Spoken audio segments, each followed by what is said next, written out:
373 à tous. Comme vous avez pu voir dans l'intro, il y a un nouveau TX. J'ai fait des infidélités à mon aigu. Donc je vais vous expliquer un peu ce qui se passe et ce qui s'est passé plus tôt. J'avais mis en vente le Xiegu, comme je vous ai mis dans la précédente vidéo sur la présentation du Yaesu, le nouveau. Il devait sortir au mois de février. Donc j'ai commencé à mettre en vente le Xiegu sur le Bon Coin et dans différents groupes sur Facebook, Marketplace et compagnie. Bien sûr, j'ai eu des acheteurs. J'ai eu un bon prix, il est parti avec. Donc du coup, je me retrouvais sans poste QRP. J'aurais pu utiliser le FT818, mais comme celui-ci, il est à demeure sur le quad, quand je vais faire des randos, des choses comme ça. Donc je voulais pas le redémonter. Et dans mes sorties rando, un ami, un OM m'a prêté. Il m'a dit, teste-le, tu vas voir, tu vas être buffé. Petite boîte d'accord minuscule, MK2. Il m'a dit, tu vas voir.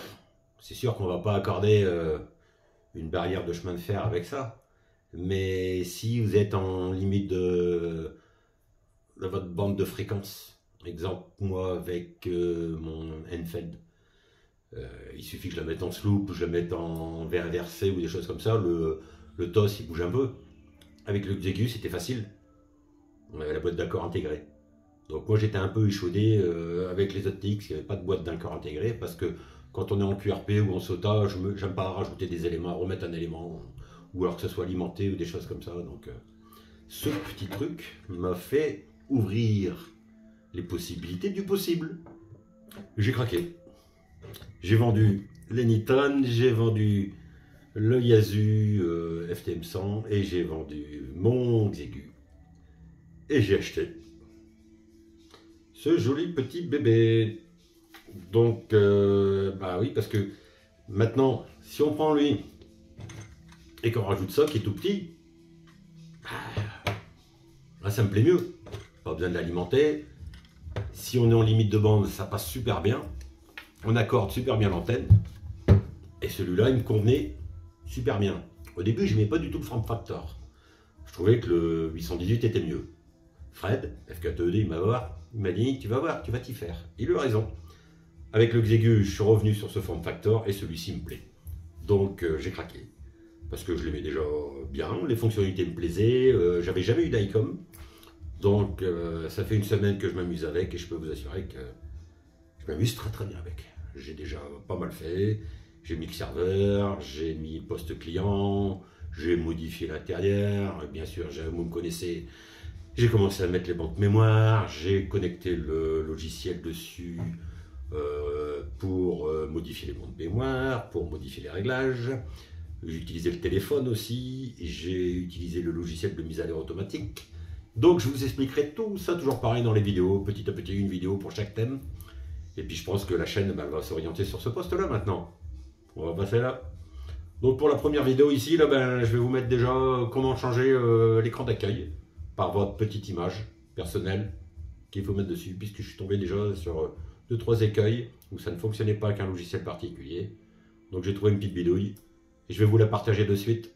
C'est parti pour toute cette vidéo sur l'ICOM, en espérant que ça vous plaise autant et que j'ai autant de retours positifs qu'avec le Xiegu. Allez, c'est parti, on tourne la caméra et on passe sur l'écran de l'ordinateur. Alors, nous voilà partis pour changer le boot, l'image de boot. Donc on prend une micro SD, on la met dans ce sens-là, dans l'ICOM, dans le petit trou qui est là, en dessous là. On soulève la languette et c'est là. Donc on la met bien dans ce sens-là et on force pas. Hein. C'est assez profond, c'est délicat. C'est pourquoi, pour l'enlever, moi j'utilise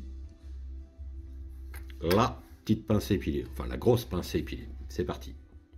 Une fois que vous avez inséré votre carte, vous voyez, excusez-moi, je vais tomber, ici, le petit logo SD qui apparaît, comme quoi il y a une carte qui est intégrée dedans. Premier truc à faire, on va aller la formater. Donc on vient ici sur menu, on appuie sur 7, on va dans le menu 3 de mémoire, si je ne me dis pas de bêtises, voilà, 3 sur 4, SD carte, là, hop, et on appuie sur format. Je ne vais pas le faire, parce que moi j'en ai besoin, je l'ai déjà fait. Une fois que vous aurez fait ça, vous revenez en arrière, elle sera formatée. Vous allez sur le menu, hop, je reviens là, cette fonction, vous allez tout en bas au menu, 10 sur 10, et là vous avez le Screen Capture, capture d'écran, vous cliquez dessus, vous le mettez sur On s'il est sur Off, vous revenez en arrière, et regardez bien, quand on appuie un petit coup, ça vous proposera soit d'éteindre l'écran quand on est en QRP, c'est pratique pour économiser la batterie, soit de faire une capture d'écran. Attention, c'est parti, j'ai capturé l'écran. Ça c'est important, je vous explique pourquoi, parce qu'au début j'ai voulu retravailler l'image, vous allez comprendre après, et ça ne marchait pas, donc j'ai triché et j'ai pris ça à partir de la capture d'écran pour me donner la bonne taille et le bon modèle. Allez, maintenant on va passer sur l'écran de l'ordinateur. Avant de passer à l'écran d'ordinateur, pour éjecter, c'est vraiment hyper enfoncé et pas très accessible. Donc moi je vous conseille de prendre un petit truc léger. Si vous avez des ongles, moi j'en ai pas, vous appuyez un petit coup dessus et moi je le sors avec la pince à épiler avec douceur. Maintenant on va prendre la carte micro SD et on va la mettre dans l'ordinateur. Voilà, on a donc sorti la carte mémoire de l'ICOM pour la mettre dans l'ordinateur. Ici, on a un répertoire qui s'appelle IC705, truc de dingue.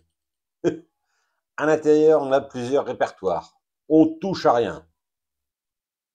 On va dans Capture, parce qu'on a capturé une image. Oh, magique. Voyons si ça correspond bien à celle que j'ai prise tout à l'heure. Je vais double-cliquer dessus pour la regarder. Et oui, on a bien capturé la bonne image. Donc, si on vient sur cette image et qu'on fait un petit bouton droit souris, propriété, on va dans Détail. Voilà le type d'image qu'on doit mettre. On doit mettre une image qui fait 480 pixels par 272 pixels. Profondeur de 24 bits. Le format, là, il est PNG, mais en fait, dans la documentation officielle, il est dit qu'elle doit être en JPG. Où je l'ai mis, je crois que je l'ai mis ici. Voilà. Et si je vous l'ouvre, voilà. Donc, Setting the Opening Picture, 24 bits, comme je vous disais, 482,72 dessus. Il est bien marqué ici, BMP. Et maximum 23 caractères. Donc, on est large quand même, hein, pour la nommer. On va pas s'embêter, nous. Voilà. Donc, maintenant, je vais revenir où j'étais tout à l'heure. J'ai donc capturé une image, celle-ci, que je vais éditer avec un logiciel que Windows fournit tout simplement, MS Paint. Donc j'appuie sur la touche Windows de mon clavier, je tape Paint, je clique dessus et ça l'ouvre. Un beau carré blanc. Là je fais Fichier. Je vais vous mettre dans la fenêtre quand même de capture parce qu'autrement vous allez me dire que vous ne le voyez pas. Donc je vais redimensionner tout ça, voilà. Donc là je vais faire Fichier nouveau. Fichier propriété de l'image. On est dit en pixels. 480, 272, OK. Donc je répète, fichier nouveau, et après, fichier propriété. Et on met 480, 272. Et là-dedans, on peut mettre ce qu'on veut. Tant qu'on met tout dedans, l'image que vous allez mettre sera à la bonne taille. Alors, je m'explique. Par exemple, moi, je vais prendre... je vais aller dans mon cloud, je vais aller dans ma radio, et je vais aller me prendre une image... celle-ci, par exemple. Hop. Alors, attendez, il va falloir que je rabaisse la fenêtre. Je vais la prendre et je vais la mettre ici. Tac. Tout simplement. Et là, je fais fichier, enregistrer sous, au format BMP. Donc, je répète, fichier, enregistrer sous, au format BMP. Et je vais aller la mettre dans IC705 de la carte mémoire, Opening Picture. D'accord? Le dossier, c'est pas le même. Je vais revenir sur le dossier pour que vous voyez bien. Hop, IC705. On a été prendre une image dans Capture, mais nous, on va aller la mettre ici, dans Opening Picture. Image de boot. Image à l'ouverture, si vous préférez. Donc, on la met, oh là, excusez-moi. On la met dans IC705 Opening Picture. Tout simplement. Et on la nomme, bon, vous la nommez comme vous voulez. Hein. Moi, je vais la nommer ZZZ, admettons, par exemple. Tac. Et voilà. Maintenant, je ferme le logiciel. J'éjecte la carte proprement. Donc, pour éjecter une carte proprement, on fait un bouton droit souris, pour être sûr de ne pas faire d'erreur. Ici, là, sur la carte, bouton droit souris, éjecter. Une fois que c'est éjecté, vous pouvez l'enlever de votre ordinateur et on va le réinsérer. N'oubliez pas que c'est à l'envers, hein, avec la petite encoche vers le haut. On va la réinsérer dans l'ICOM 705 et je vais vous faire voir après comment le mettre en fond d'écran. On a donc remis notre carte mémoire dedans. On revient ici. Menu 7. Excusez-moi, 3e sur 4. SD carte.